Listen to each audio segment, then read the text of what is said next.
Eu quero conversar com vocês sobre as melhores lições que eu aprendi, que transformaram meu relacionamento com Deus e que eu realmente queria ter aprendido antes.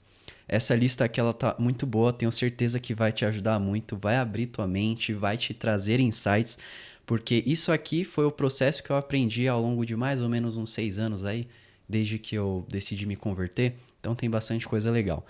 E sem mais enrolação, vamos para o primeiro ponto, que é o seguinte: rápido é devagar e devagar é rápido. E para ilustrar melhor ele, eu queria contar uma história para você que foi a seguinte: no meu primeiro relacionamento cristão, ou melhor, antes de ter ele, eu gostava muito de uma irmã, eu era apaixonado por ela. Eu gostava da personalidade, do jeito, as nossas conversas elas eram incríveis e eu queria muito começar a namorar logo. Só que assim, eu era uma pessoa muito mais ansiosa do que eu sou hoje e eu queria apressar e, pô, vamos logo, vamos, né, fazer isso acontecer. E ok, acho que uns 3 meses depois a gente começou a namorar. Só que ainda assim, durante o relacionamento, eu acabava querendo apressar e fazer coisas que não eram o momento, não era necessariamente pecado, mas que assim, não eram coisas boas, que edificavam.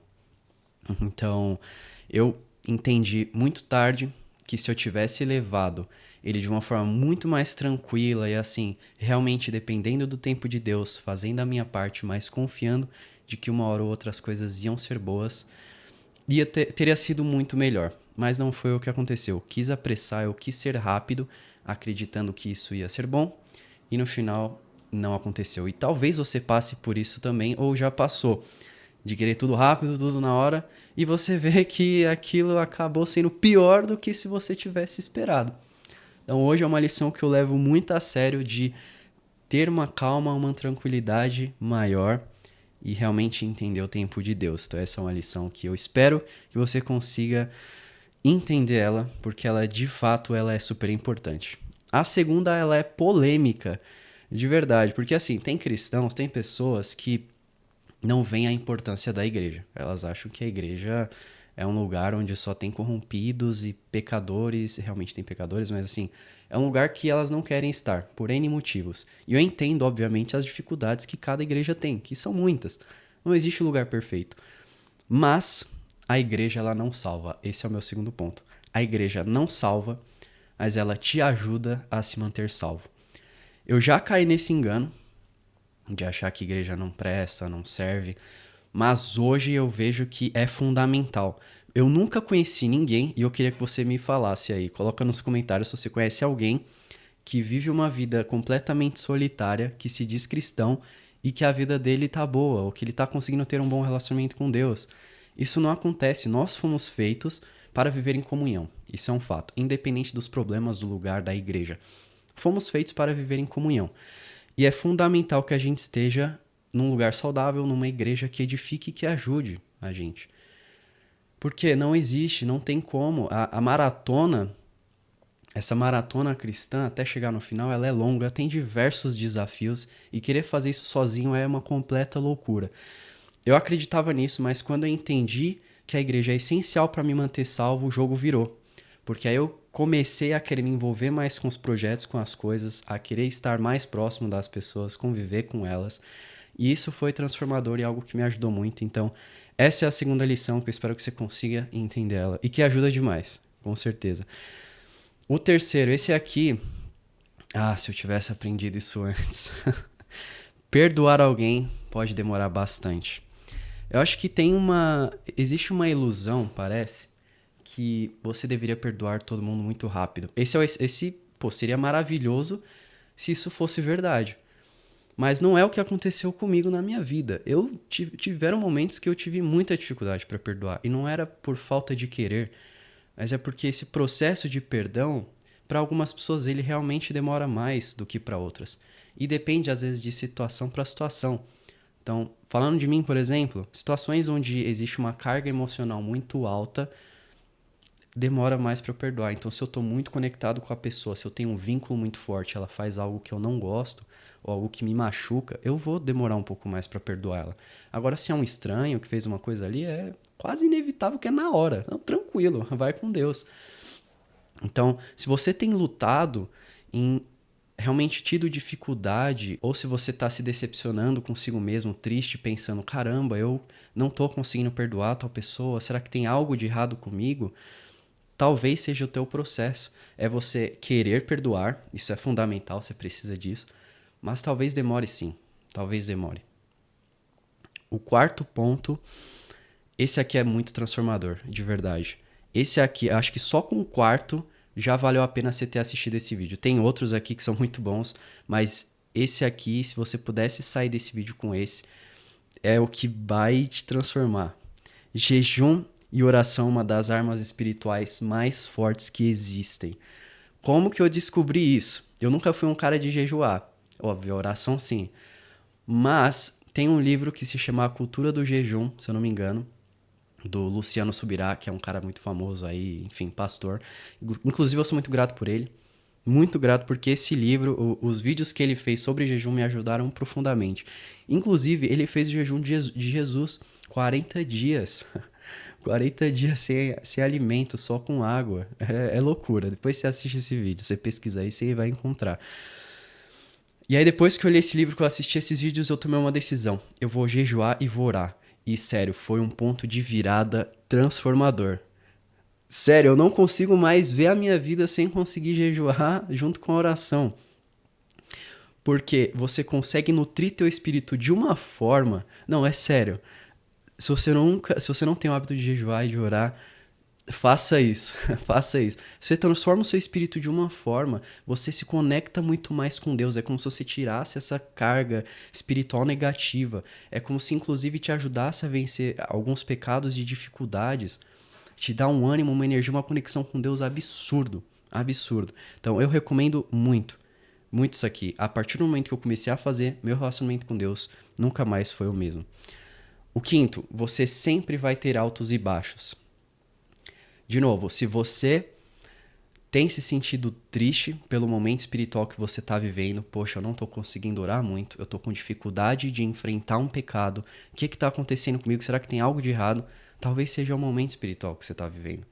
Como eu falei, eu tenho mais ou menos aí 6 anos, desde que eu fui convertido, e tiveram muitos momentos altos e baixos, momentos incríveis, de muita alegria e, nossa, coisas incríveis acontecendo, que eu realmente sou grato, e tiveram momentos tristes, que eu não estava conseguindo ler, orar, meu relacionamento com Deus estava horrível, não estava bem na igreja, com as pessoas, mas eu entendi que é natural esse processo, e assim como o relacionamento de um casamento, um namoro, onde tem momentos onde tudo é alegria e tem momentos onde tem dificuldades, e faz parte. Agora sim, o que não pode acontecer é você se enxergar nessa situação, perceber e entender que, pô, eu tô triste, eu tô desanimado por causa disso, disso, disso, e se entregar, porque aí é parte do processo de desistência, então eu não quero tomar nenhuma atitude para mudar. Aí realmente tá um pouco errado aí, porque a gente precisa, obviamente, se arrepender. Mas entenda que vão existir altos e baixos. Faz parte. Se você está num momento ruim, chateado, triste, é natural. Entenda que você é um ser humano como qualquer outro. E, obviamente, busque ajuda e vamos se ajudando e se recuperando. O sexto, eu vou dar um gole d'água aqui que minha garganta tá ficando seca. Inclusive tem tudo a ver com o sexto ponto, ó. Mesmo tendo tomado água da vida, a falta ainda pode vir.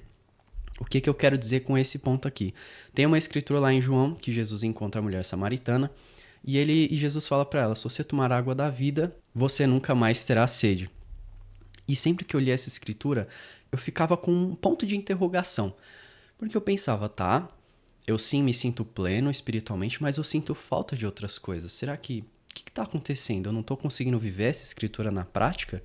Só que é o seguinte, a água da vida, essa água plena, se trata das coisas espirituais, ou seja, estarmos cheios de propósito, significado, plenitude com Deus. Mas existem outras facetas da nossa vida, como a área emocional, a área física. Então, eu sentia falta de pessoas, de amizades, de conexões profundas e eu não conseguia entender isso. Mas, de novo, a gente pode estar cheio do Espírito com essa água da vida, porque isso também está relacionado com a vida eterna, de um dia estar no céu e realmente lá não vai ter nada que vamos sentir falta. Mas tem essa questão dos relacionamentos. E o próprio Jesus sentiu falta de pessoas no Getsemane, quando os discípulos abandonaram ele. Ele, inclusive, convidou discípulos para orarem com ele. Só que eles não foram. Ele sentiu essa falta. Então, o próprio Jesus, vamos sentir falta de se conectar com as pessoas. Então, se você sente que, caramba, será que tem algo de errado comigo? Eu tô até que indo bem no meu relacionamento com Deus, mas eu sinto que eu preciso de relacionamentos. Isso é natural. Isso faz parte. O sétimo ponto, louvar a Deus. Ó, esse aqui, sério, se você conectar o sétimo com o quarto, tu vai virar o guerreiro mais forte espiritualmente falando, ó. Louvar a Deus é o melhor combustível pro espírito. Eu subestimava isso aqui. Eu era uma pessoa que não gostava muito de escutar louvores, de escutar músicas gospel, enfim. Mas a partir do... Eu vou te contar o dia onde tudo isso mudou. Melhor, vou contar o dia onde tudo isso mudou. Lá estava eu triste, aqueles dias desanimados, e eu comecei a me perguntar o que eu posso fazer para melhorar, para eu estar animado de novo, não sei, eu quero me conectar com Deus. Eu decidi no meu quarto pegar o meu fone, esse aqui, coloquei uma música que eu até que gostava, era um louvor, e eu comecei a me entregar, eu comecei a orar junto com a canção, eu comecei a cantar ali, me entregando, me conectando com Deus, e foi um momento transformador, onde, sério, eu me senti assim, é até difícil de escrever, mas veio uma alegria, uma conexão genuína com Deus que eu nunca senti antes. Foi muito profundo. E aí, desde então, nunca mais abandonei esse hábito. E assim, é incrível você escutar louvores, enfim, esse tipo de música quando você tá indo pro trabalho, quando você tá indo fazer alguma coisa. Mas eu acho que se você começar a incluir esse hábito de, às vezes, tirar um momento reservado, assim como você faz pra tua oração, pra estar sozinho, solitário, colocar um louvor e se entregar, sério, você vai ver que isso aqui não é achismo, isso aqui é fato. Isso aqui é fato, isso aqui transforma, porque me transformou. E é que nem eu falei, se você junta esse louvor com jejum e oração, aí já era, aí você vira o guerreiro supremo master. Então, louvem a Deus. E louvar não é só cantar, mas envolve também gratidão. Então, agradecer, adorar a Ele, cantar, todas essas coisas. E o último, mas não menos importante, porque esse aqui acho que vai trazer um insight muito especial para muitas pessoas, é o amor converte mais do que a verdade. E quando eu entendi isso aqui, me ajudou muito no evangelismo. É o seguinte, eu fui convertido pelo amor. Quando meu amigo lá atrás compartilhou a fé comigo, me evangelizou, durante todo o processo, meu processo espiritual, eu me deparei com muitas escrituras, com muitas verdades, que eram difíceis e que às vezes eu não entendia. Mas ele estava disposto a me amar. Ele me amava todos os dias. Ele estava ali comigo como um guerreiro de batalha. E esse comportamento dele foi fundamental. Fundamental para eu estar aqui hoje falando com você. Óbvio, a gente precisa pregar as escrituras, mas se você está sentindo dificuldade de converter algum amigo seu, algum familiar, talvez esteja faltando mais amor. Talvez esteja faltando mais amor. E isso é uma dificuldade que eu tenho, que eu quero melhorar inclusive. Eu quero ter mais amor pelas pessoas. Um dos objetivos foi criar esse canal.